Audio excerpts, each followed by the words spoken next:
দীপেন নাৰ্জাৰী অমিৰণ নাৰ্জাৰীৰ একমাত্ৰ ল'ৰা আছিলে, পুত্ৰ আছিলে আৰু তেওঁ জন্ম লাভ কৰিছিল 1996 চনৰ জানুৱাৰী মাহত আৰু তেখেতে অসম আৰক্ষীত যোগদান কৰিছিল 2022 চনৰ 1 জুন তাৰিখে আৰু যোৱা 1 জুন 2024 তাৰিখে তেখেতে 2 বছৰ কমপ্লিট মাত্ৰ কৰিছিলহে। তো তেখেতে ইয়াৰ পূৰ্বে এক মাহ পূৰ্বে তেওঁ ছুটীত আহিছিল ঘৰলৈ।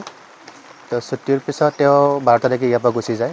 13 তাৰিখে তেওঁ কেম্পলৈ গৈ পায় ডিব্ৰুগড় টেঙাঘাটলৈ। ইয়াৰ পিছদিনাখন 14 তাৰিখে তেখেতে নিশা ডিউটি 11 তাৰিখলৈ আছিলে বুলি তেখেতৰ যিখিনি আৰক্ষী জোৱান তেখেতৰ সৈতে আহিছে আমাৰ ইয়াত।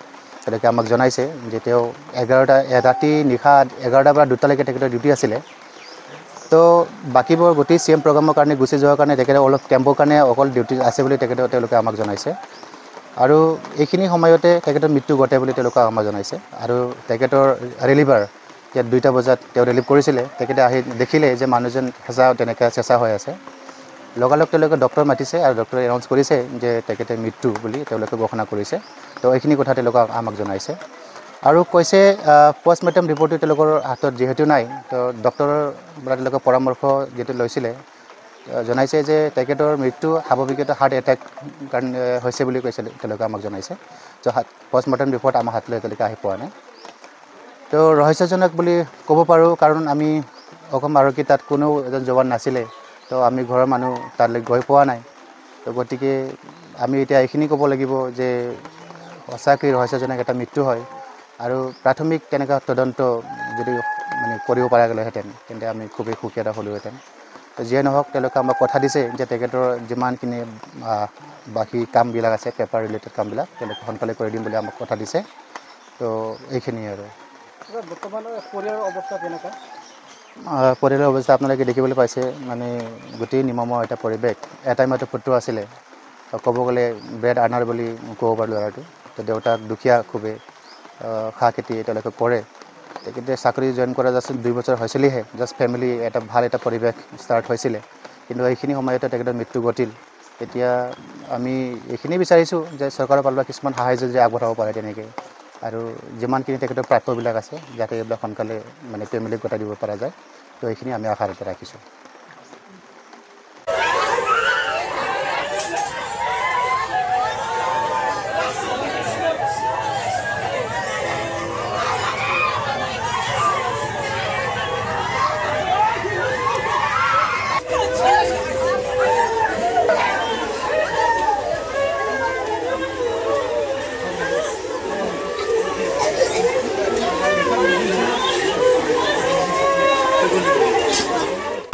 দীপেন নাৰ্জাৰী অমিৰণ নাৰ্জাৰীৰ একমাত্ৰ ল'ৰা আছিলে, পুত্ৰ আছিলে আৰু তেওঁ জন্ম লাভ কৰিছিল 1996 চনৰ জানুৱাৰী মাহত আৰু তেখেতে অসম আৰক্ষীত যোগদান কৰিছিল 2022 চনৰ 1 জুন তাৰিখে আৰু যোৱা 1 জুন 2024 তাৰিখে তেখেতে 2 বছৰ কমপ্লিট মাত্ৰ কৰিছিলহে।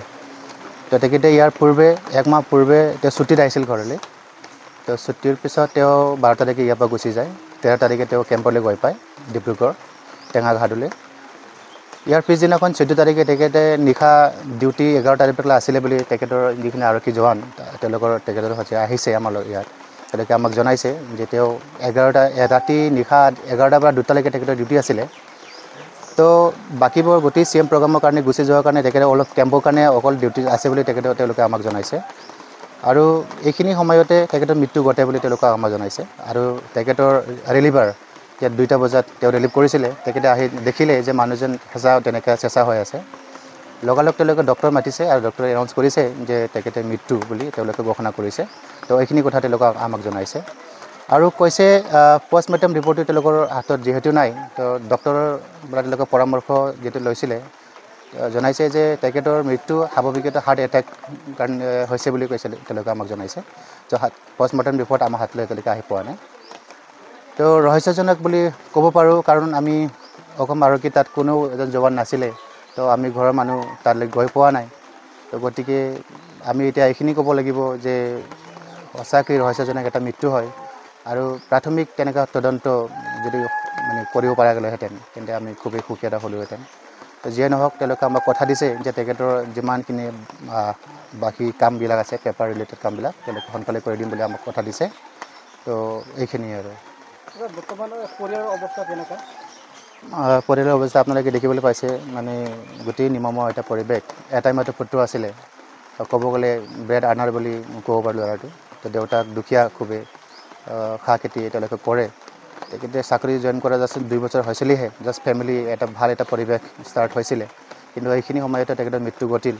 এতিয়া আমি এইখিনি বিচাৰিছোঁ যে চৰকাৰৰ ফালৰ পৰা কিছুমান সাহাৰ্য যদি আগবঢ়াব পাৰে তেনেকৈ, আৰু যিমানখিনি তেখেতৰ প্ৰাপ্যবিলাক আছে যাতে এইবিলাক সোনকালে মানে ফেমিলিক গতাই দিব পৰা যায়। তো এইখিনি আমি আশাতে ৰাখিছোঁ।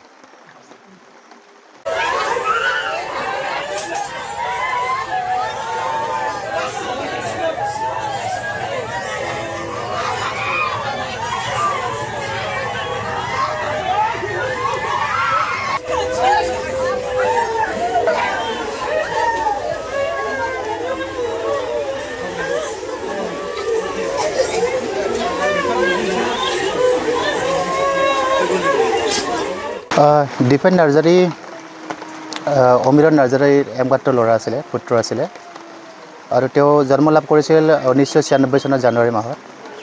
আৰু তেখেতে অসম আৰক্ষীত যোগদান কৰিছিল 2022 চনৰ 1 জুন তাৰিখে, আৰু যোৱা 1 জুন 2024 তাৰিখে তেখেতে 2 বছৰ কমপ্লিট মাত্ৰ কৰিছিলহে। তো তেখেতে ইয়াৰ পূৰ্বে 1 মাহ পূৰ্বে তেওঁ ছুটীত আহিছিল ঘৰলৈ। তো ছুটীৰ পিছত তেওঁ 12 তাৰিখে ইয়াৰ পৰা গুচি যায়। 13 তাৰিখে তেওঁ কেম্পলৈ গৈ পায়, ডিব্ৰুগড় টেঙাঘাটলৈ। ইয়াৰ পিছদিনাখন 14 তাৰিখে তেখেতে নিশা ডিউটি 11 তাৰিখলৈ আছিলে বুলি তেখেতৰ যিখিনি আৰক্ষী জোৱান তেখেতৰ সৈতে আহিছে আমাৰ ইয়াত, তেওঁলোকে আমাক জনাইছে যে তেওঁ ৰাতি নিশা 11টাৰ পৰা 2টালৈকে তেখেতৰ ডিউটি আছিলে। তো বাকীবোৰ গোটেই CM প্ৰগ্ৰামৰ কাৰণে গুচি যোৱাৰ কাৰণে তেখেতে অলপ কেম্পৰ কাৰণে অকল ডিউটি আছে বুলি তেওঁলোকে আমাক জনাইছে, আৰু এইখিনি সময়তে তেখেতৰ মৃত্যু ঘটে বুলি তেওঁলোকে আমাক জনাইছে। আৰু তেখেতৰ ৰিলিভাৰ ইয়াত 2টা বজাত তেওঁ ৰিলিভ কৰিছিলে। তেখেতে আহি দেখিলে যে মানুহজন তেনেকৈ চেঁচা হৈ আছে। লগালগ তেওঁলোকে ডক্টৰ মাতিছে, আৰু ডক্টৰে এনাউন্স কৰিছে যে তেখেতে মৃত্যু বুলি তেওঁলোকে ঘোষণা কৰিছে। তো এইখিনি কথা তেওঁলোকে আমাক জনাইছে, আৰু কৈছে পষ্টমৰ্টেম ৰিপৰ্টটো তেওঁলোকৰ হাতত যিহেতু নাই, তো ডক্টৰৰ পৰা তেওঁলোকে পৰামৰ্শ যিটো লৈছিলে, জনাইছে যে তেখেতৰ মৃত্যু স্বাভাৱিকতে হাৰ্ট এটেক কাৰণে হৈছে বুলি কৈছিলে, তেওঁলোকে আমাক জনাইছে। তো পষ্টমৰ্টেম ৰিপৰ্ট আমাৰ হাতলৈ এতিয়ালৈকে আহি পোৱা নাই। তো ৰহস্যজনক বুলি ক'ব পাৰোঁ, কাৰণ আমি অসম আৰক্ষী তাত কোনো এজন জৱান নাছিলে, তো আমি ঘৰৰ মানুহ তালৈ গৈ পোৱা নাই। তো গতিকে আমি এতিয়া এইখিনি ক'ব লাগিব যে সঁচাকৈ ৰহস্যজনক এটা মৃত্যু হয়, আৰু প্ৰাথমিক তেনেকুৱা তদন্ত যদি মানে কৰিব পৰা গ'লেহেঁতেন তেন্তে আমি খুবেই সুখী এটা হ'লোহেঁতেন। তো যিয়ে নহওক, তেওঁলোকে আমাক কথা দিছে যে তেখেতৰ যিমানখিনি বাকী কামবিলাক আছে, পেপাৰ ৰিলেটেড কামবিলাক তেওঁলোকে সোনকালে কৰি দিম বুলি আমাক কথা দিছে। তো এইখিনিয়ে আৰু বৰ্তমান পৰিয়ালৰ অৱস্থা কেনেকুৱা? পৰিয়ালৰ অৱস্থা আপোনালোকে দেখিবলৈ পাইছে মানে গোটেই নিৰ্মমৰ এটা পৰিৱেশ।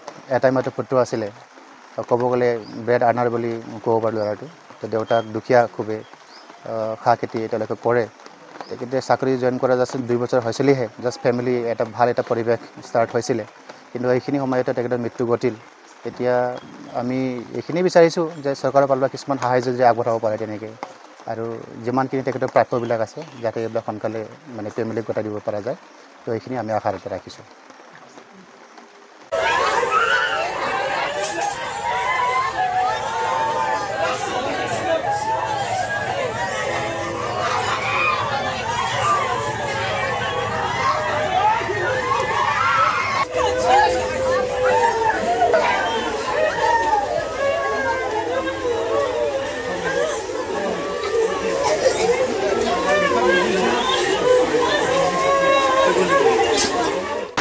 দীপেন নাৰ্জাৰী অমিৰণ নাৰ্জাৰীৰ একমাত্ৰ ল'ৰা আছিলে, পুত্ৰ আছিলে, আৰু তেওঁ জন্ম লাভ কৰিছিল 1996 চনৰ জানুৱাৰী মাহত।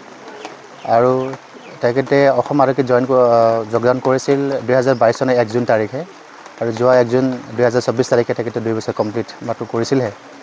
তো তেখেতে ইয়াৰ পূৰ্বে 1 মাহ পূৰ্বে তেওঁ ছুটীত আহিছিল ঘৰলৈ। তো ছুটীৰ পিছত তেওঁ 12 তাৰিখে ইয়াৰ পৰা গুচি যায়। 13 তাৰিখে তেওঁ কেম্পলৈ গৈ পায়, ডিব্ৰুগড় টেঙাঘাটলৈ।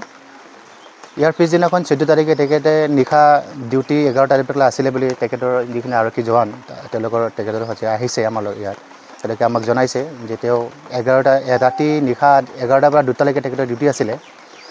তো বাকীবোৰ গোটেই CM প্ৰগ্ৰামৰ কাৰণে গুচি যোৱাৰ কাৰণে তেখেতে অলপ কেম্পৰ কাৰণে অকল ডিউটি আছে বুলি তেওঁলোকে আমাক জনাইছে, আৰু এইখিনি সময়তে তেখেতৰ মৃত্যু ঘটে বুলি তেওঁলোকে আমাক জনাইছে আৰু তেখেতৰ ৰিলিভাৰ ইয়াত 2টা বজাত তেওঁ ৰিলিভ কৰিছিলে তেখেতে আহি দেখিলে যে মানুহজন তেনেকৈ চেঁচা হৈ আছে লগালগ তেওঁলোকে ডক্টৰ মাতিছে আৰু ডক্টৰে এনাউন্স কৰিছে যে তেখেতে মৃত্যু বুলি তেওঁলোকে ঘোষণা কৰিছে তো এইখিনি কথা তেওঁলোকে আমাক জনাইছে আৰু কৈছে পষ্টমৰ্টেম ৰিপৰ্টটো তেওঁলোকৰ হাতত যিহেতু নাই তো ডক্টৰৰ পৰা তেওঁলোকে পৰামৰ্শ যিটো লৈছিলে জনাইছে যে তেখেতৰ মৃত্যু স্বাভাৱিকতে হাৰ্ট এটেক কাৰণে হৈছে বুলি কৈছিল তেওঁলোকে আমাক জনাইছে তো পষ্টমৰ্টেম ৰিপৰ্ট আমাৰ হাতলৈ এতিয়ালৈকে আহি পোৱা নাই তো ৰহস্যজনক বুলি ক'ব পাৰোঁ কাৰণ আমি অসম আৰক্ষী তাত কোনো এজন জৱান নাছিলে তো আমি ঘৰৰ মানুহ তালৈ গৈ পোৱা নাই তো গতিকে আমি এতিয়া এইখিনি ক'ব লাগিব যে সঁচাকৈ ৰহস্যজনক এটা মৃত্যু হয় আৰু প্ৰাথমিক তেনেকুৱা তদন্ত যদি মানে কৰিব পৰা গ'লেহেঁতেন তেন্তে আমি খুবেই সুখী এটা হ'লোহেঁতেন